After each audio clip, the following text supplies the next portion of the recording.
মাতাজি, আজকে আপনার কাছে জানতে চাই, বিভিন্ন মেয়েদেরকে এখন দেখা যাচ্ছে যে ছোট ছোট ড্রেস পরে অঙ্গ পরিদর্শন করাচ্ছে। তারা ভাবছে এগুলি করে আমরা তাড়াতাড়ি ভাইরাল হয়ে যাব বা আমাদেরকে স্মার্ট লাগবে। এগুলি দেখে ছোট ছোট বাচ্চা মেয়েরা পর্যন্ত শিখছে যে এভাবেই মনে হয় তাড়াতাড়ি ভাইরাল হওয়া যায়। যারা এগুলি করছে তারা একবারও ভাবছে না আমাদের পিছনের প্রজন্মের কি পরিস্থিতি হবে, এরকম ধরনের আচরণ করলে তাদের কি গতি হবে, শাস্ত্রে কি বলা হয়েছে।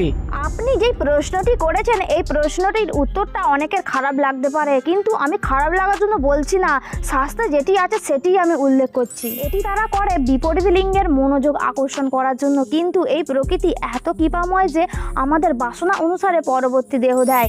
আমরা যদি ছোট পোশাক পরে আমাদের দেহ দেখাতে চাই তাহলে কৃপা করে তিনি একটি গাছের দেহ প্রদান করেন। এই গাছের দেহ লাভ করে তারা অঙ্গ পরিদর্শন করানোর সুযোগ পাবে। কোনো পোশাক না পরেই একই জায়গায় কয়েকশো বছর দাঁড়িয়ে থাকবে, শীত গ্রীষ্ম বর্ষা প্রভৃতি ঋতুর উপভোগ করবে। হরে কৃষ্ণ।